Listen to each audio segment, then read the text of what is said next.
This episode of the Boss Builder Podcast is brought to you by Boss Builder Academy. If you are a newly promoted supervisor, somebody who's in the role and struggling, or even somebody who's thinking about one day making the transition to management, it is an overwhelming and stressful job. To help you out, please check out our Boss Builder Academy. Our Boss Builder Academy gives you the knowledge and skills you need to be a successful boss through a series of videos and guided discussions. It's something that you can do in as little as 5 minutes per day, and it will give you practical, tangible, tactical skills so you can be a great boss. For more information, check us out at www.thebossbuilders.com or call us at 931-221-2988.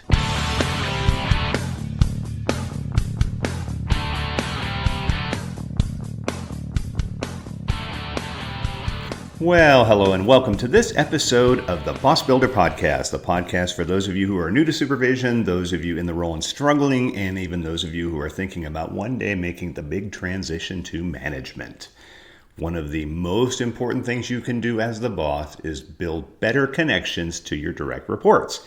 Our guest today is Ellen Moriarty. Ellen is somebody who I met, I guess, formally just about a year ago, but really we'd been working kind of together parallel for many years. Ellen is an expert in emotional intelligence. She's got some really great strategies to help you, the frustrated supervisor, build better relationships with the people that report to you and maximize their performance. Ellen's a lot of fun. Let's quit talking about her. Let's talk to her. Here's our special guest, Ellen Moriarty.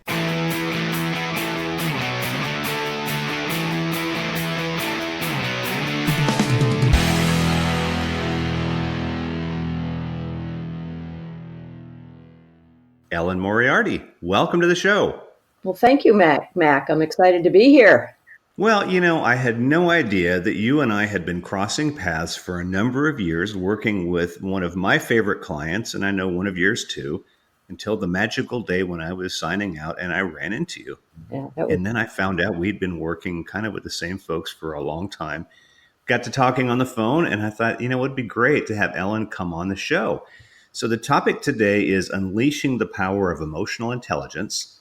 And we've got a lot of questions we're going to go through. But before we get to those, Ellen, I was hoping you could share something about your background with us. Sure. I'd love to. And yes, you're absolutely right. We have worked with the same client and both enjoyed it. And I've heard of you and looked at your materials and always been very impressed. And then finally, we got to meet eye to eye, face to face. So that was fun. And here we are. So sure, a little bit about me. It's probably fair to say that I spent most of my career in human resources, predominantly in the area of employee relations. And I worked at various different industries, actually from medical care to universities to banking, financial services. And always realized that probably at the heart of my fondness for human resources was my desire to coach.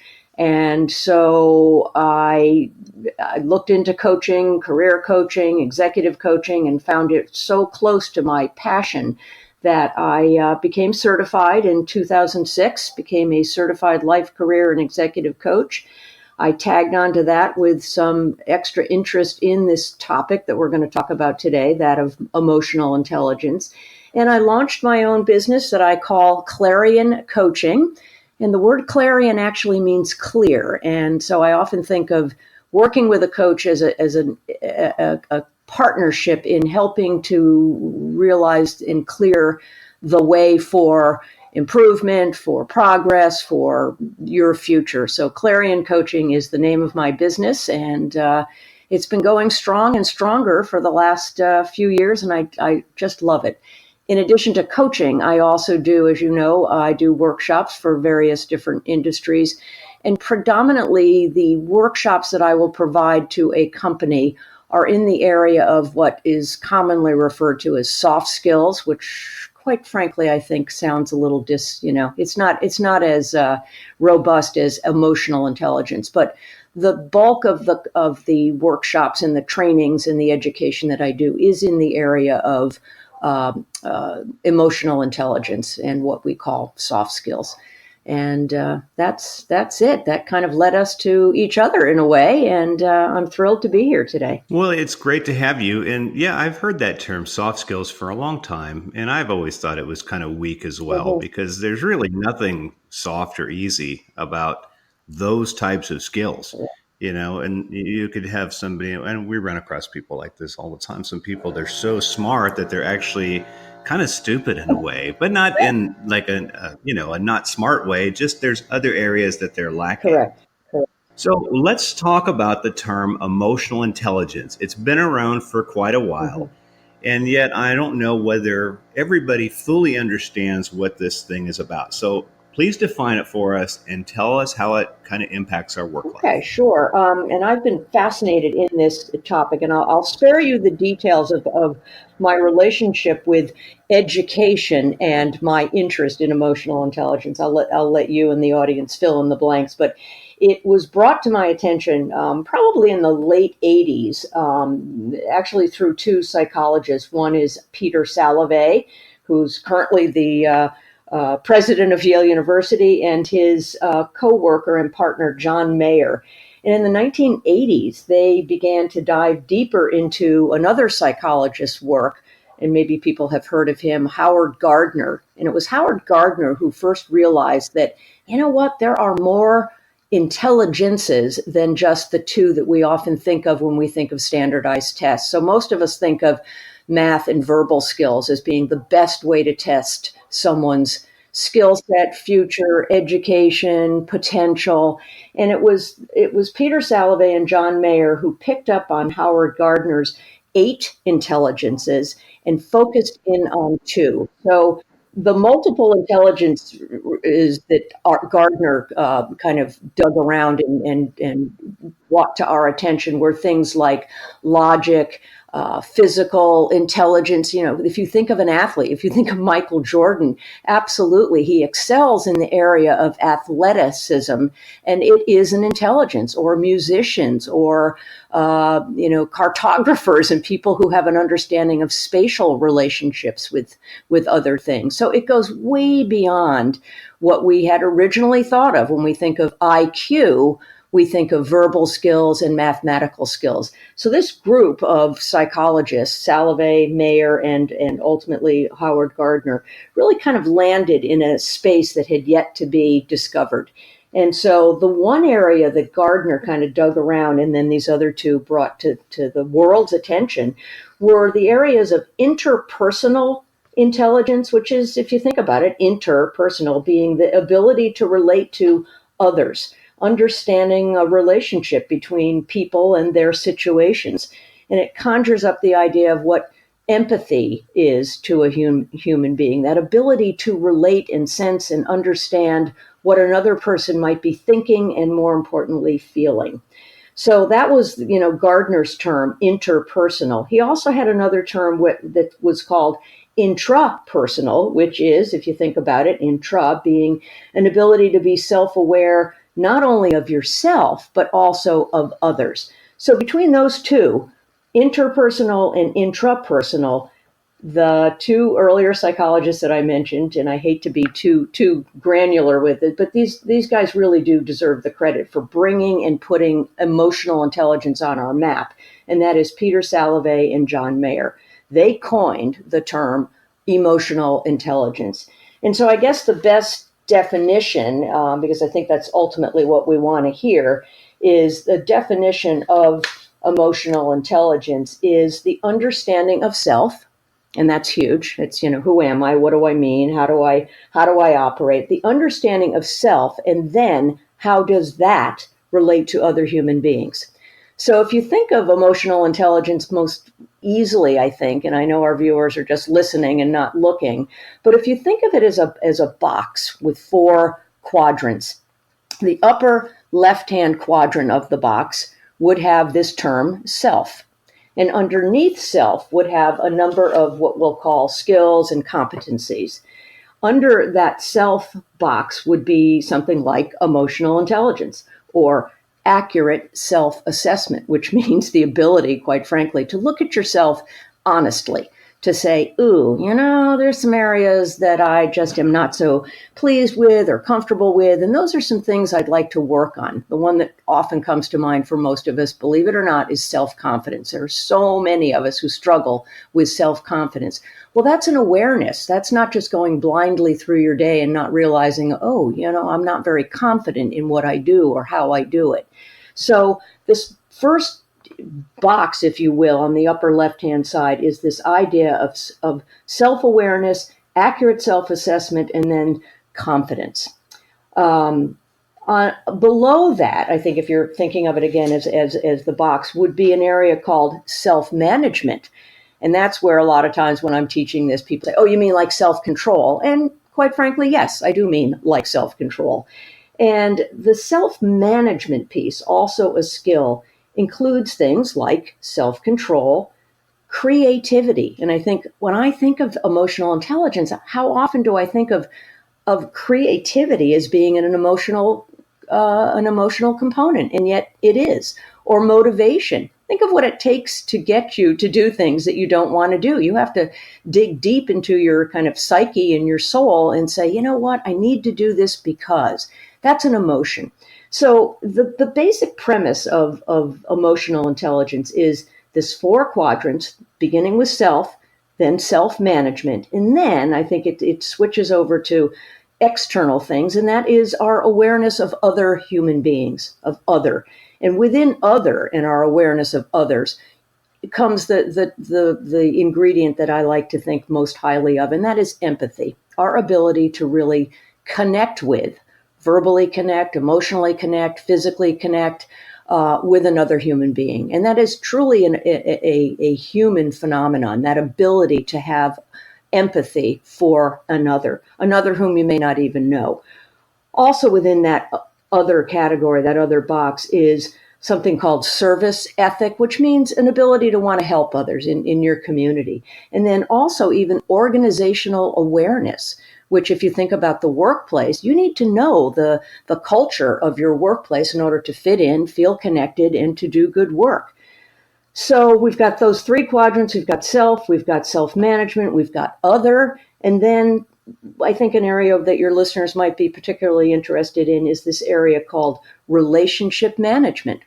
And that has to do with developing self, developing others, having an influence on others, being able to communicate effectively. Emotional intelligence is about communication, whether it's verbal or nonverbal or written or listening, which is also a skill of communication. Relationship management also has to do with conflict management and building bonds and building strong teams. So the more you dig around in this whole idea of the term emotional intelligence, it really is just one's ability to know self, understand self, recognize that there are some limitations, recognize that there are things we all want to improve, and then how do I use those skills, because they are skills, to impact my life and others. So emotional intelligence is really, if you think about it, it's who we are as human beings. And I'm just thrilled that people have taken this seriously and don't just react to the word emotion as something that is, out of control, over the top. Emotional intelligence is really who we are, where we are, and how we get there.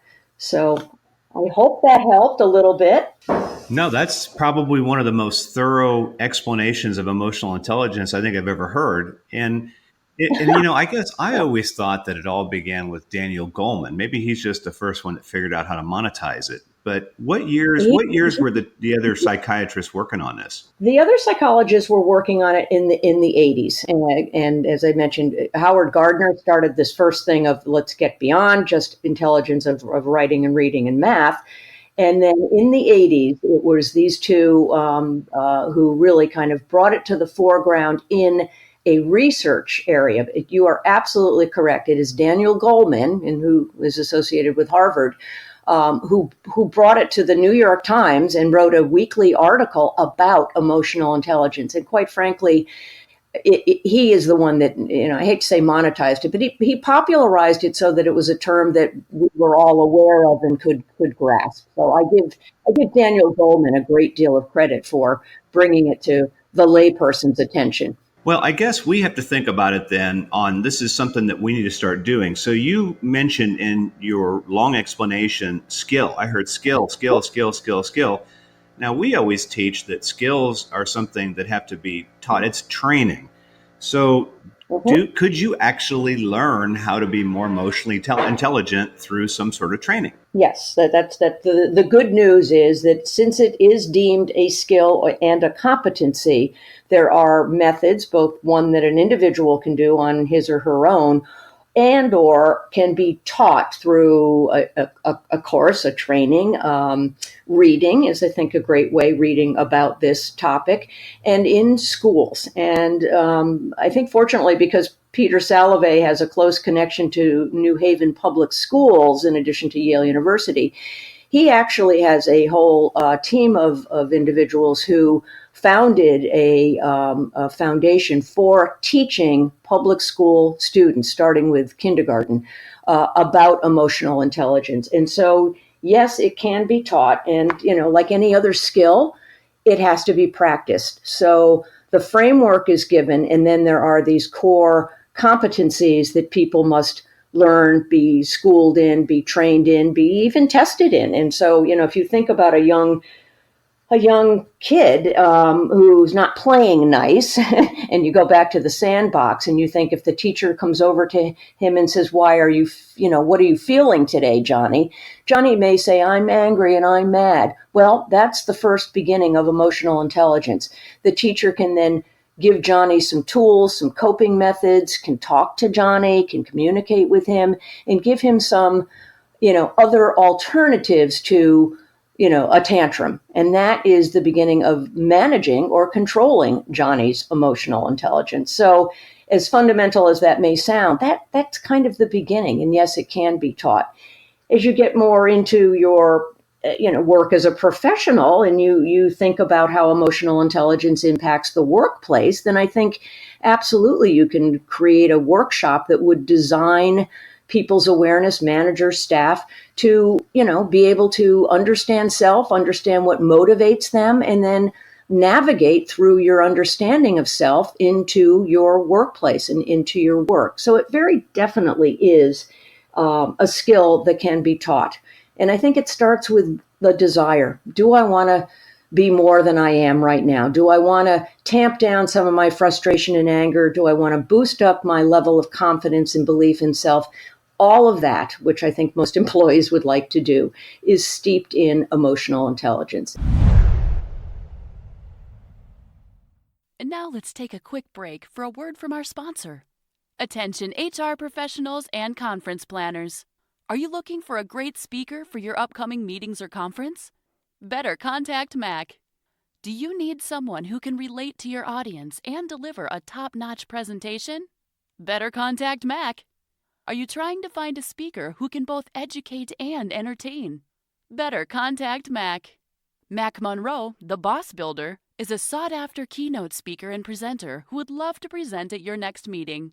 His most popular topics are how to be a great boss for audiences of managers and executives, how to gain a seat at the table for HR professionals, and how to avoid ending up for all employees. Mac is a phenomenal storyteller, and his talks are lively, entertaining, and loaded with actionable strategies that will enable your attendees to make immediate positive changes. To get more information and book Mac to speak at your next conference or meeting, go online to bettercontactmac.com or call us at 931-221-2988. And now, back to the show. Well, I guess the key there is self-awareness. If I realize that I'm showing up in a way that's not favorable, maybe I'd be willing to fix it. But if not, then it's going to be something that might be forced on us.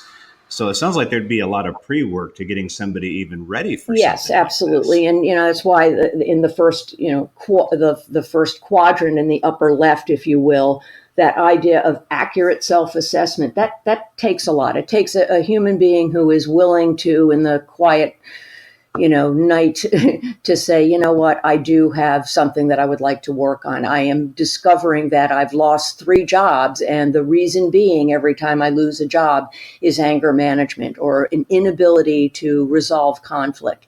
if you can make that connection, and sometimes it takes psychology or psychiatry, but if you can make that connection that there is something that that person is doing that is impacting on their job, their career, their family, their lives, then that connection, that connecting tissue can often be led into and worked through with the individual to strengthen and to improve that person's ability to understand self.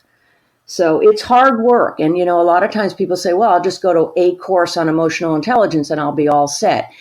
As much as I've, kind of devoted the later years of my life to it, it is a daily work in progress. And it's something that you have to have an interest in and then begin to kind of assess it and say, you know what, I'm making progress. I feel, and that's an overused word, but it's true, I feel better. I feel less anxious. I feel more confident. I feel as if people are listening to me and valuing me. Those are the things that people who are self-aware are going to begin to connect to. Well, I see it, and I see it in many of the companies that we work with. But I have a feeling there's going to be some listeners that are still saying, okay, this is a lot of fluff. So the title for the podcast is Unleashing the Power of Emotional Intelligence. So let's talk about power. How do we explore the power of emotional intelligence? Power, one is we identify what we mean by power. And for me, power is quite frankly having people take me seriously, having a sense of value, of self-value. And if I can hone in on those two areas, then I will feel powerful. I will feel more powerful. I always put things in terms of, gradations. I will feel more powerful if I am confident in my skills, in my speaking, in my articulation, in my ability to get along with others. And so if that isn't powerful, and I'm not talking running the world or necessarily being a CEO of a company, I'm talking about small movements, gestures, in the area of being a powerful human being, of having an impact both on self and family, and yes, in your workplace. That's how I mean unleashing the power of emotional intelligence, of using it for, yes, self-gain. I mean, there's no two ways about it. We want to be, stable financially. We want to have our careers in check. And so if you can combine how you're feeling about self and others and put that out in the workplace and have it have an impact, then I think that's fairly powerful. So that's how I use the word powerful. Well, it almost sounds like you're looking for any edge you can get, and this is a key edge. I think, and you probably know this better than I do, I had a colleague of mine that told me about some study that they did with Harvard grads, and the ones that they said were successful, I think they measured doctors and lawyers. And they said that only a small percent were successful because of the skills they learned and practiced. It was about the relationships. And so that would be the edge. And I think that especially if you're listening to this podcast today, you are either somebody's boss or you are the HR professional. You're going to need every little bit of edge you can get. And so I'm really glad, Ellen, you could explain this to us. So let's think about this. Sometimes this word, EI, is kind of seen as like a real wuss word, soft.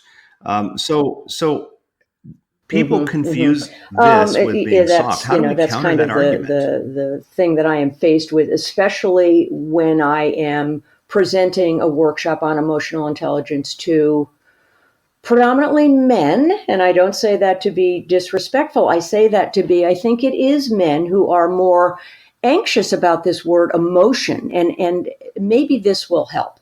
If you think of the brain, and I hate to get really technical, but I think it might help. If you think of the brain as having a number of different, compartments and locations and sections of it, the section that is most it retrieves the information first in our brains is called the limbic center, Limbic, limbic center. Every single thing that we see, touch, feel, taste goes through the senses of the limbic center first. And oh, by the way, the limbic center is where emotions, good, bad, or otherwise, are housed. So if you think about the brain as being this filter and kind of going through its various chambers and whatnot, the very first area that our brain taps into is emotion.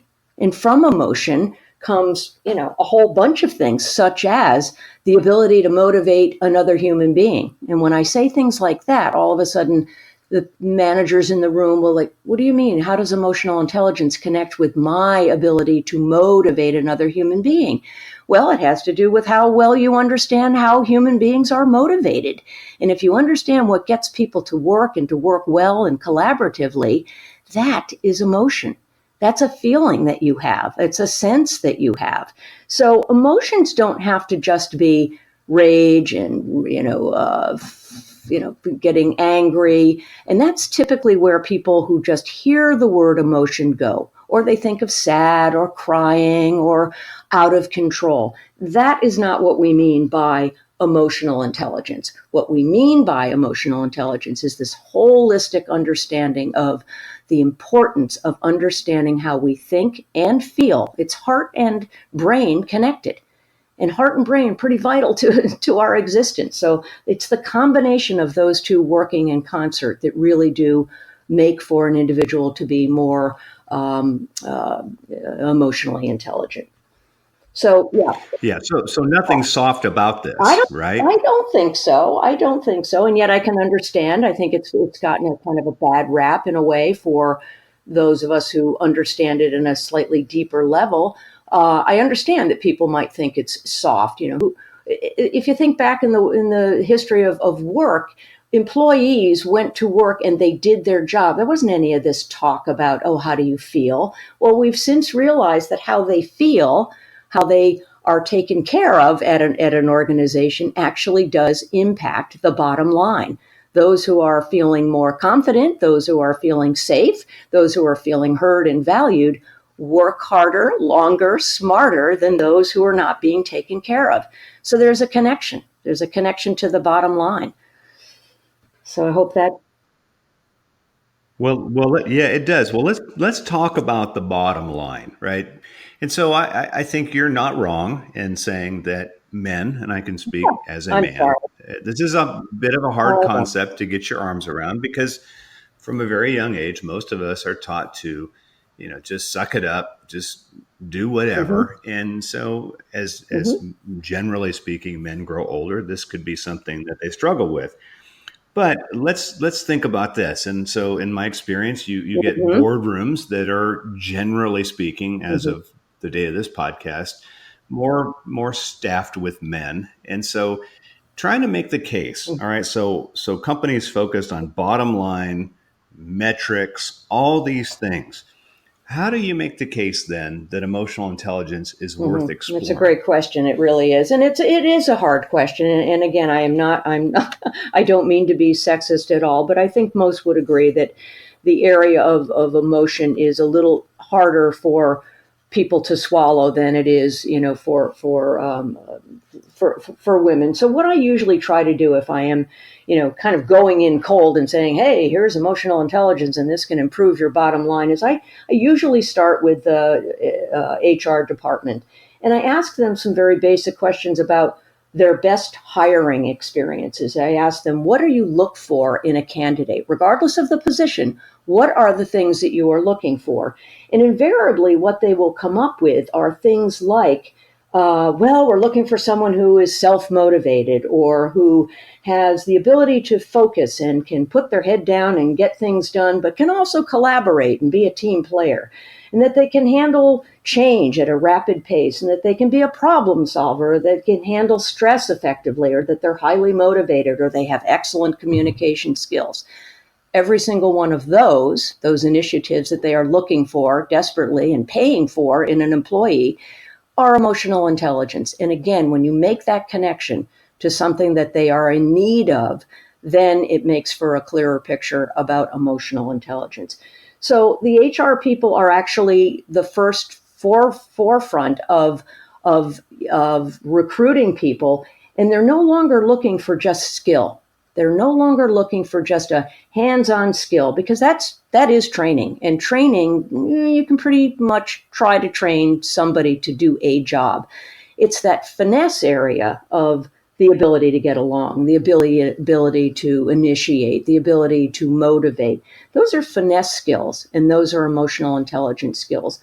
When HR and managers and hiring managers connect those two and use a different yardstick than what they had originally used for hiring, it makes the case pretty profoundly that emotional intelligence and seeking employees who are emotionally intelligent are the ones that you want to go after. They stay longer, they're more accommodating, they're, quite frankly, they are easier to work with, and they bode well for the business bottom line. Well, and if we're all playing in the sandbox, the sandbox is always there. It just gets more technical the older that we get, but the same nonsense goes on. So, yeah, I love the connection with that. All right. So, Ellen, you have worked with companies, you have coached individuals, you've worked with them on increasing their emotional intelligence.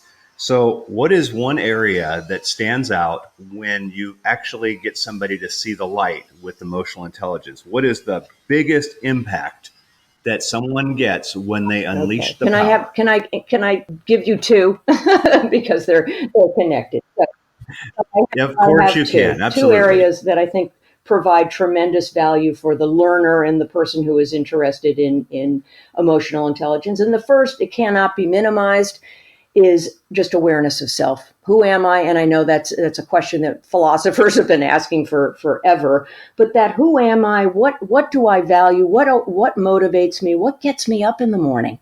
What are the things that get me up in the morning? If an employee or just a spouse or a friend or a neighbor can spend a little tiny bit of time reflecting on what is it that makes me tick? What is it that makes me happy, sad, irritated?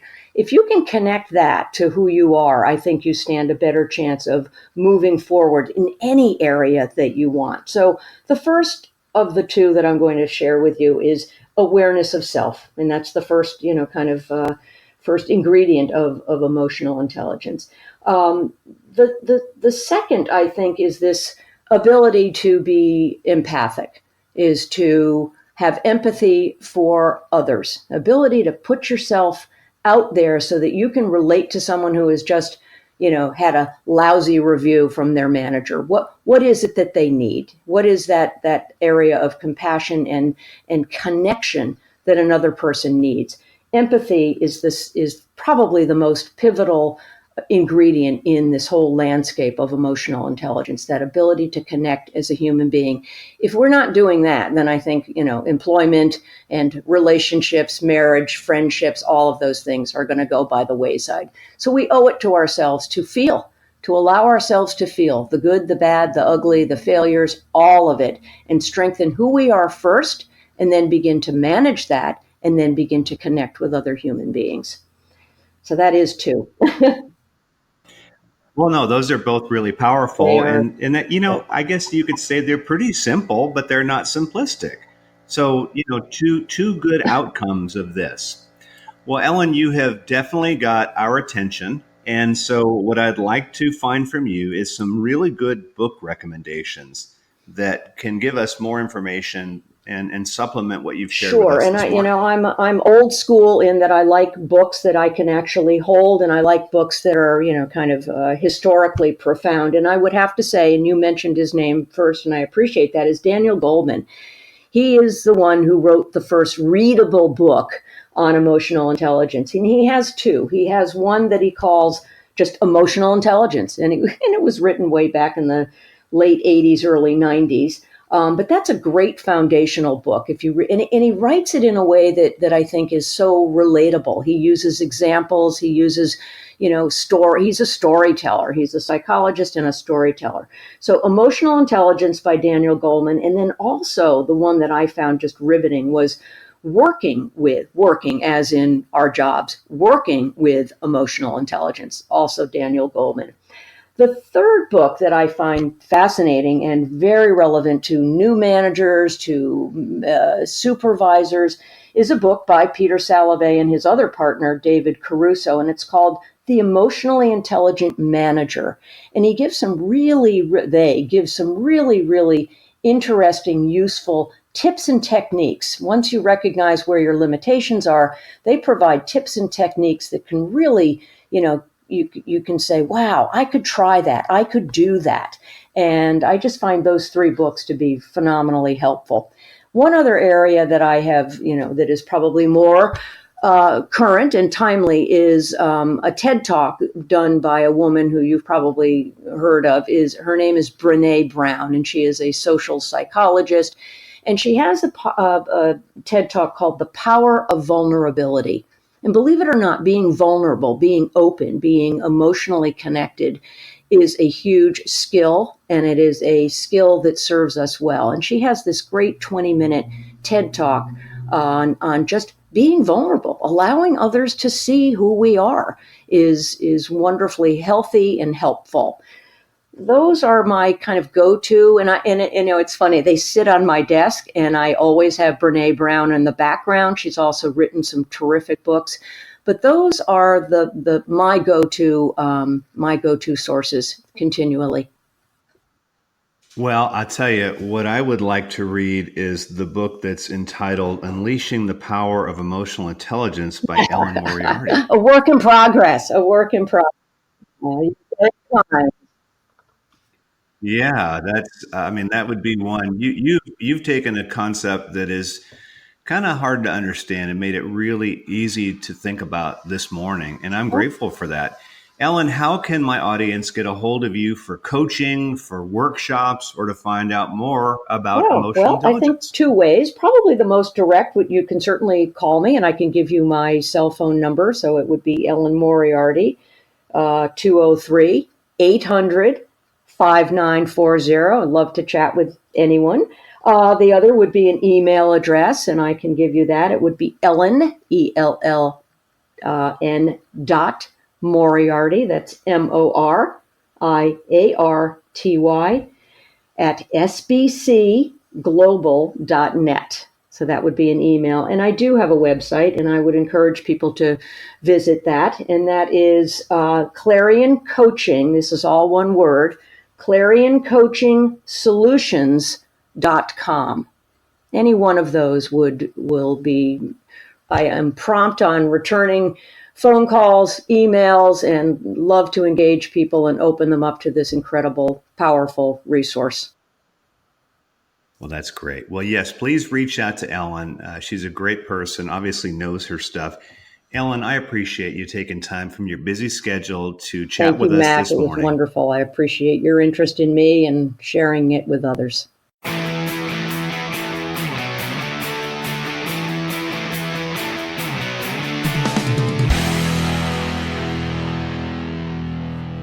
Well, thanks for taking the time to listen to another episode of the Boss Builder Podcast. If you're listening to these as you are commuting to and from work, I would highly recommend you listen again when you get home just so you can take some notes. We do our best to get you great information, and sometimes if you're like me, you got to write the stuff down. On another note, for your further development, if you work for an organization and you think that it would be valuable to partner with us, which I think is a good idea, we invite you to check us out online at thebossbuilders.com. We have 3 options: our signature driving results on-site workshop, which our trainers come out and deliver for you. We also have our very popular Boss Builder Academy, which is video-driven. And we also offer the option of having your organization license our training materials so that your trainers can go ahead and deliver them on-site. If you're listening to our podcast on iTunes or on Stitcher, the other thing we'd appreciate is if you could just take a moment and leave us a brief, positive, of course, review. That would really help us out a great deal. And refer this podcast to anybody you know that you think could benefit from it. Until the next time we meet, get out there, boss up, boss on, and more importantly, make a commitment to being the boss at being a great boss. Goodbye.